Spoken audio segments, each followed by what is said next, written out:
Welcome to the Recruiting Spotlight, the show where we talk to recruits from all over the country. I'm your host, Ava Garza, and each week we break down the recruiting journeys of top prospects across the nation. This is where you'll hear the stories behind the stats and what it really takes to get to the next level. Today, I'm so excited to say that we have Darius Gray on the show today, all the way from Richmond, Virginia. I'm so excited to have you on the show. How are you doing today? I'm doing great. How are you? Good. So before we get started, I got a little icebreaker for you. So if you could have any superpower to help you on the football field, what would it be and why? Being invisible, easily. They just won't see me. I think I will win everything with that. Okay, and then one more. Who's been your favorite superhero whenever you were like kind of growing up? Superhero. Yeah. I'm gonna have to go with Spider-Man. I'm gonna have to Okay. go with Spider-Man. Okay, Yeah, cool. Did you have like the did you have a little suit too? I Or did. I had the video game. I had it all. okay. So, Okay, so well, we're strong Spider-Man yeah. fans here. Okay. So let's start at the beginning. So when did football become like a serious part of your life? Was there a moment or a person that kind of really lit that fire for you? Yeah. I mean, I started when I was 3, but it didn't really click for me until I was about 13. The year after COVID, actually. I took a year off right before, and I just felt that feeling that I was missing something, and I knew exactly what it was. And after that, I just started taking it really seriously, and I had great coaches around me that really showed me what it was like to be an offensive lineman. Because when you're young, they're just like, just go put your hands on somebody, and it was like boring. It's like, what is this like? But then when I was 13, I had coaches that kind of described like what a pancake was and how to be violent. So that's when I found enjoyment in the sport. So that early passion really sets the tone for, I mean, any athlete, and a lot of people can remember the exact moment it clicked. So it sounds like you've had that spark from, early on. So what's your why? What keeps you pushing through the hard days, long practices, weight room, and even off season? Yeah, I think it's very simple. I feel like this is kind of my passion, and this is my kind of my purpose as well. So it's kind of hard, thinking of something else I would do, outside of football. So that's kind of one of my big whys. Is just, that's kind of something, I feel like I have to do. And another reason is definitely my family. I think it's very important to, you know, show what it was like for them to put all that hard work in and all the sacrifice that they made for me. So, I just got to pay them back with, everything I could possibly do on the field. Yeah. So speaking of that, how big of a role has your family played a part kind of in your entire football A journey? big role, a big role. I actually come from a family that's more of a basketball side. Everybody's kind of basketball. I have one uncle that played football and he played O line, D line, but I'm kind of on my own a little bit for football. But they're very supportive. They don't know much, but they're very supportive and they're trying to learn just from me. But it's been great. They've kind of showed me ways of what it was like to be an athlete. My dad was one, my brother was one, and I was able to grow up, watch them play, and it's been great ever since. So I'm kind of taking my own different route with football, and they're just being very supportive with it. So I mean, talking about you come from a basketball family. You still play basketball, yeah? Yes, ma'am. What has it been like to kind of juggle in between seasons? Yeah, it's tough. I don't really train basketball. I kind of put that time into football, but when basketball come around, it's kind of just strictly focused on basketball and just kind of getting some space away from football. But basketball is great. I kind of been playing it just as long as I've been playing football, if not longer, and it's been very enjoyable. I definitely have to say I'm definitely still playing because that's my mom's favorite sport by far to watch. So, you got to do what mama wants. So. Yeah, of course. So, do you think, or what part of like your time on the court has kind of helped you with your time on the field? Easily, just being able to move. When you're on the basketball court, there's a lot smaller guys. They're kind of receivers, DBs type of guys. So Yeah. being able to move with them on the court kind of helps football, when you're with the bigger people. So I think that's kind of been number one, just being able to move lateral and, north and south as well. So that's kind of been my two takeaways from basketball that kind of quickly shifts over to football. So, I have to ask, do some of your basketball friends come watch your football and some of your football friends come watch your basketball games? Oh yeah, yeah, yeah. We have a great student section, especially for basketball, that some of the football guys come to, and they're kind of the front row guys, just making all the noise. When they're there, so it's great. It's great when they come. They make it more exciting, and it kind of just takes the pressure off of basketball, and just realize that I'm just out here having fun. So. Perfect. So, for the people who haven't watched your game film, how would you describe your style of play on the O line? Yeah, I'm definitely not a 6'6", 300 pound guy, but I'll definitely say just being able to move is kind of one of my factors that I feel like is kind of important to me and kind of what I play my style after. That's definitely the biggest thing. Just being able to move in space, being quick on my feet, things like that. I would definitely say that's kind of my two takeaways from my game. So you definitely built a physical reputation, regardless of whether or not you're 6'6". But of course, there is a mental edge to it. So this leads me to the next question. What do you think separates a good lineman from a great one? Is it like a mindset? Is it leadership, prep, or something else? It's definitely a mindset thing. Being in the trenches, you kind of have to be very physical, and you can't back off. Because the mindset I kind of just play after is eat or be eaten, and it's just as simple as that. So you kind of just have to be very violent. You have to do everything you can to win your one-on-one battle, and at the end of the day, it's just you versus one other person, one guy across the line versus you. And as soon as you start to realize that and know that everybody has the same feelings, same they bleed the same and everything, it all goes the same way. So as soon as you figure that out, it kind of boosts your game a little bit. But I think the mental is definitely the most important for football because especially in the O line, like you just kind of have to have that, regardless of how good you are, anything else.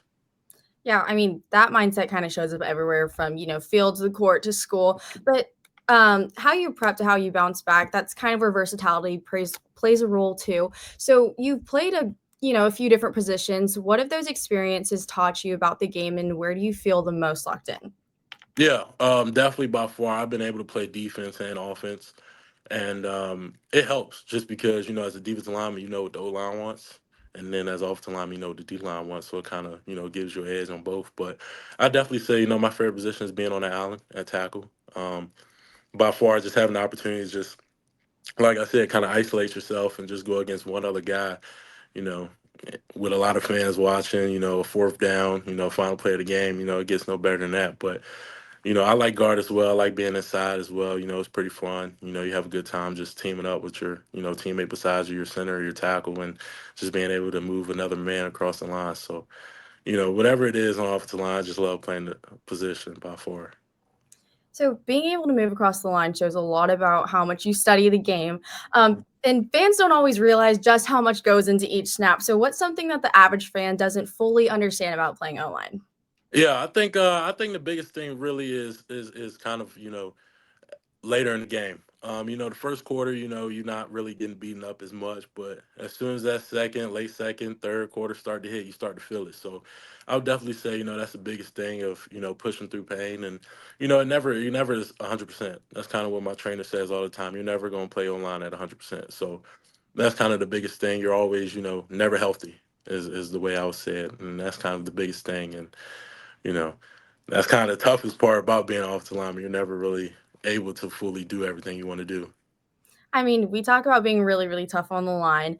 And I mean, obviously, you've had some tough competitors, just in high school ball in general. How do you think it's kind of prepared you for going on to the next steps and playing collegiate? It helps because those are the guys I'll be playing at the next level. So I've been playing a lot of guys that are currently committed or, currently at the school right now, and just being able to get different, reps from different guys, different pass rush moves. It kind of helps a lot because you get to see different things and you kind of get a feel of what it's like, being at the next level. So it's helped a lot, and it's definitely helped coming back to Richmond, where I'm a little bit more comfortable, and things like that. But when you go out, the state, there's a lot of different guys out there, so being able to see kind of all different pass rush moves and what they train kind of gives you a good feeling of what may be next for the next guy. Was there like a moment, like the first time you went out of town or something, and you were just like, what is this? Yeah, I feel like I definitely had those moments many times. Definitely, I would say the most recent one was probably the Navy All American Bowl. Actually, it was great because you kind of hear about big guys and Yeah. around here in Richmond, like you see big guys and things like that, but you never really notice how some of them are so twitchy. And I was like, it's really different because you get to go against guys that are bigger than you, but they can move just as quick. So now you kind of have to change your whole game plan because that's kind of what I went off of is just being quicker than other guys. So it was very helpful to go there and going against a lot of great defensive tackle, defensive ends as well, and just being able to compete at a high level, in front of a lot of people. So it was great. It was definitely God's blessing, and it helped me learn a lot, and I had a great time. So, I mean, we talked about your challenges on the field, but now let's talk about them off of the field. What do you think your biggest one was, just in general? Biggest talent, Biggest challenge off. biggest challenge off the field. I'll definitely have to say schoolwork. I go to a very, private school, and we're very big on schoolwork. So, I came in, I struggled right away, and they kind of warned me, but I didn't understand it was going to be like that. So, it's kind of hard. That's something you just don't want to do really, and you kind of, have to do it to, do what I want to do on the football field. So that was kind of a big challenge for me, and just overcoming that. But my family was a great job at being very supportive and understanding that, I'm in a different area now, and a lot of guys, take pride in what they do in the classroom. So it was definitely a challenge for me, and for my family as well, not getting the best grades and not seeing what they wanted to see. But we got through it, and we're starting to get slowly better as my senior year comes around. So I have to ask, you just said your biggest talent. Is there like a talent off the field that like no one knows about? No, I do not actually. It's pretty boring. It's very pretty boring. I'll definitely say video games is probably the next one. If anything goes wrong with football, but no, I wish I could sing. I can't. My mom can, but I definitely cannot. Yeah, but I just have no talents at all. So whenever we watch your film, it's very, very apparent that your entire team is very, very tight knit. So what things do y'all do off of the field to kind of maintain that team chemistry? Yeah, I think that's very important. St. Christopher is very built on community and brotherhood. That's kind of the rules we follow behind, and that's just what we do. We had new kids coming today, and I made sure that a lot of guys went to go introduce themselves, and that's just kind of how we, and somebody made sure that I introduced myself as well. So that's kind of just how we play part, and me and my quarterback go out to dinner sometimes. Whenever we, kind of feel like it, and we just, all locked in and we're together, and we're more than just friends. So it's very important for us to, stay tight, not even just because of football, just because, long term relationships. And that's very important, at St. Christopher's. Perfect. So you've had a lot of eyes on you this recruiting cycle. So what's that process been like for you personally? It's been great, honestly. It's kind of helped me mature a little bit faster than, I was expecting, as I was recruited, pretty early, which was definitely God's blessing. But, I don't regret it one bit, because I knew, God was, letting me have that because he knew I could handle it. So, when you have a God bless like that, everyone take it for granted, because what he gives, he can always take. So it was very important for me. And, it was definitely challenging at times, being 14, just turned 14, 15 years old, being recruited for something that's in 5 years. And you just don't want to take that risk of losing anything or just getting complacent. So it kind of made me, work harder, definitely by far. It just made me want it more, because, you never want to be kind of that guy, that just gets off from eighth grade and that's the last one. So that was, my biggest fear by far. And, that kept me pushing. So a lot of guys, dream of that attention, but not everyone handles it. Well, I mean, it can be really, really like it can be a lot. So with all of those offers and rankings, what are you looking for in a college program, not just football wise, but in terms of culture, academics, and development? Yeah, so coming to St. Chris, that was definitely one of my biggest, happiest things I've done, and definitely wasn't my decision, but I didn't see it then. It was my mom's, and she understood. But I wasn't on par. I was like, okay, that's kind of cheesy, corny, and I don't really want that. But it kind of changed my perspective on what I wanted in a college. The same thing that happens at St. Chris, the same thing I want the next level, and that's having long term relationships. You don't want to just be with somebody for 4 years. You want to make it 40. And I think that's kind of been something that's became very important to me. And, like I said, St. Christopher's really helped with that, because I didn't understand it at first. So that's probably, a big thing for me. And, just, a community that supports each other. And you don't, want to just be someone. You want to be, family. And that's kind of something that I'm looking for at the next level outside of football. So we talk about how you kind of realized early on, 14, 15, you're like, hey, this isn't just playing a game anymore. So when did you kind of start getting that attention? You're like, whoa, this is not just eighth grade, ninth grade football. Yeah, I started getting that attention. It was in May of my eighth grade year, so I was slowly heading into my freshman year, and that's kind of when I realized, and I was like, wow.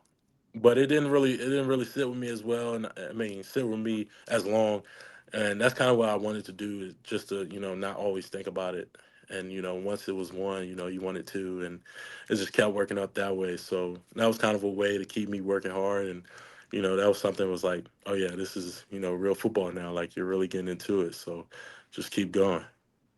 Yeah, I mean, you got like we said, everything started happening really, really fast early on. So how did you kind of stay focused on your growth and goals without getting caught up in the hype? Because it feels like every time we look at your social media, a new news page has already posted about you.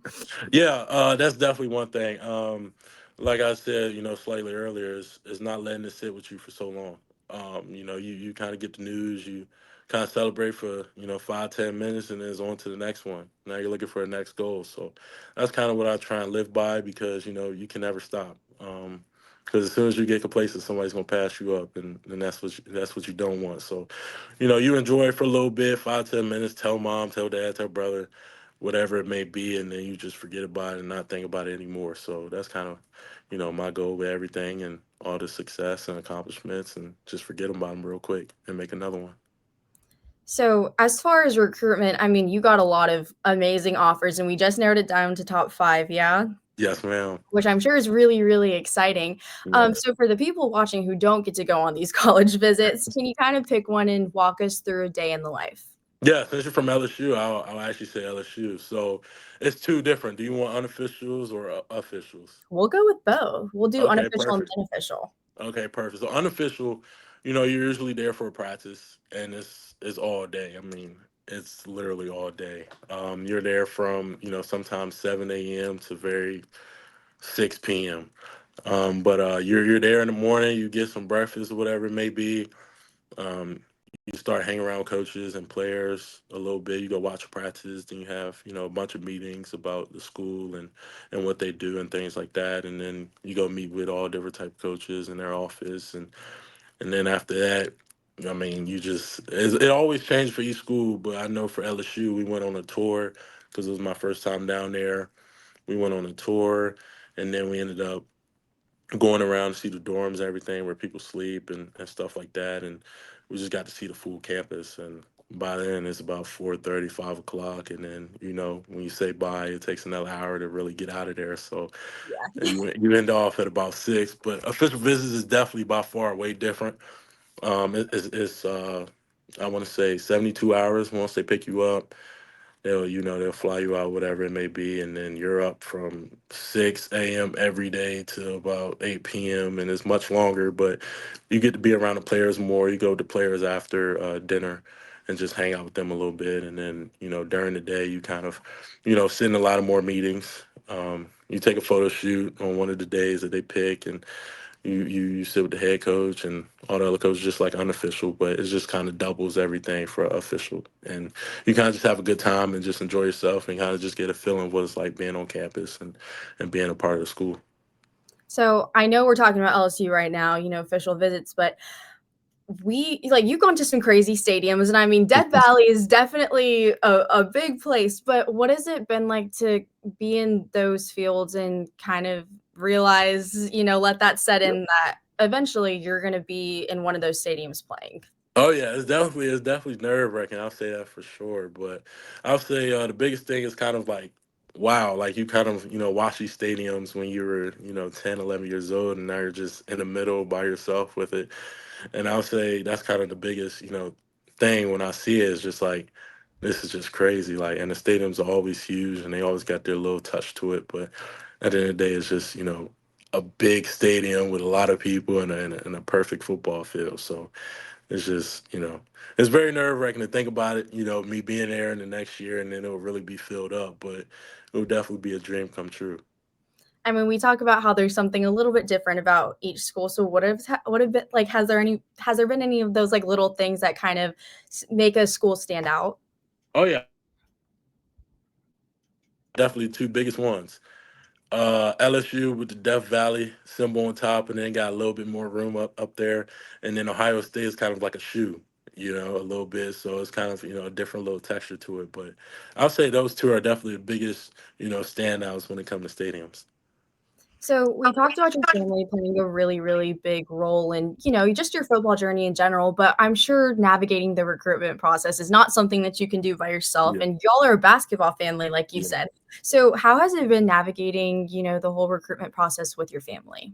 Yeah, it's definitely been, we've been kind of, keeping the conversations, small just because, you don't want to take up quality family time. But it's been a little tough just because, nobody has ever really went through this, process. So it's kind of all of our first times, really. And we just been praying on it, and letting God handle all of it, and not being stressed, because we put all of our trust in the Lord. But it's definitely been different for us. It kind of took things, we kind of built off, family first. So that's kind of what's the first thing for us. And you got a degree in there as well. So sports management, sports media is what I want to do. And then player development is probably the third one. I'm gonna be away from my family, so having somebody that kind of step in a little bit more like family, which kind of comes back to the family atmosphere, is important, but also help me on the football field. So that's kind of been the three, non-negotiables that we all agreed on as a family, starting off with me. So my family has done a great job of letting me lead the pack, and doing what I want to do. But you know, as older, people as well, they're letting me see down the line a little bit as well. So it kind of helps. So, what excites you the most about the college football experience? Is it development, the competition, game days? Like, what's your thing? So you said game days. It might definitely have to be game days. I could just imagine, a school like, Alabama against Georgia, and that game before, and we were at the Ohio State, versus Michigan game, and we were in the locker room pregame, and we could just imagine what it was like, the nerves, and the adrenaline and everything. So that's kind of definitely what I'm looking most forward to. But by far, just being a college athlete, student athletes, and that's kind of it's going to be a fun step, and it's going to be different. I'll be alone and everything, so I'll be able to find my identity a little bit better. So I know we talked about how, or you kind of mentioned about, sports media kind of being your thing afterwards. And I'm sure right now you're kind of fully locked into, what's in front of you with the whole football thing. But I know that you do get to do a couple of interviews, every once in a while. So how has it been to kind of see the other side of things and what your future could look like after if, football isn't your thing? It's been great, because that's kind of something, like I want to do, like something exactly what you're doing, or maybe even broadcasting. So one of those two. But it's been great. It's just been helping me, get a little practice in a little bit before I kind of really get started when I get to college. So it's been good, and it's been great to meet a lot of great people like yourself and others. So it's been great. So just step outside of the game, just for a second. If a younger kid came up and kind of asked you what it takes to be where you are right now, what advice would you give them? Definitely by far hard work. That's kind of one of the non-negotiables is doing everything you can, because not everybody has God-given physical traits. I've been blessed to have long arms, but some people don't, and that's kind of just something that kind of stands out, is hard work always beats anybody with physical traits, and that's kind of the number one rule. And another one would just be just be yourself. Don't let football become your identity, or at least, not always talking about, what you have done or your accomplishments. Just, stay level headed, and just stay humble, and just keep working. And you don't have to always tell somebody what you're doing, and just do it. So what's something that people might be surprised to learn about you off the field? Off the field. Mhm. Uh, No, crazy question. I know, crazy, Football a crazy. lot. Yeah, I know. Outside of football, let's see. Off the field, I'll say that it's very important, for somebody to feel welcome when they're new. For me, I think that's kind of one of the biggest things. Like, I know what it's like to be, kind of new kid or something like that. But first time meeting is very important. Treat them like you knew them for years, even if you don't. And that would be my number one. For me, off the field, like personality wise, and I really care about people a lot as well. So it's great to kind of get to know people, and I have a fun time doing that, because everybody's different, and I like to see different sides of people, and get to kind of explore the world a little bit, and see all different type of personalities and things like that. So, last question before we let you go. Would you say that you're a superstitious person? And if so, what kind of happens pre-game that stays the same? Superstitious is like down to the basics, right? Mhm. Stay the same. I'll say uh I'll say my meal and my prayer is definitely always kind of the same. I always get two quesadillas from Wawa. That's definitely a go-to before every game, and then I always say my prayer as well before I go out. But those two are definitely the same. I'm kind of superstitious when it comes to what I wear. I don't like to switch it too much, but I end up doing it anyways, just because I don't want to be boring. But I kind of like to stick to the same kind of band type of type of deal, staying loose, staying free. But those three are kind of the main three things that's kind of a go-to. Perfect. So, is there anything that you want to plug and promote before we wrap it up? Yeah, my Instagram is Darius Gray with two Y's. Perfect. So that's a wrap on the episode of the Recruiting Spotlight on Voice of College Football. Big shout out to our guest Darius. I don't know about y'all, but I'm going to be following this recruitment very, very closely. And of course, thanks to y'all for tuning in and riding with us. If you haven't already, go hit that follow button on Instagram. You can find the show at Voice of College Football. And to keep up with all of my sideline shenanigans, go ahead and follow my Instagram over at Have a Great Day. Don't forget to rate, subscribe, and share this episode with your sports crew. Stay locked in, stay hungry, and I'll see you next time. Same time, same place on the Recruitment Show.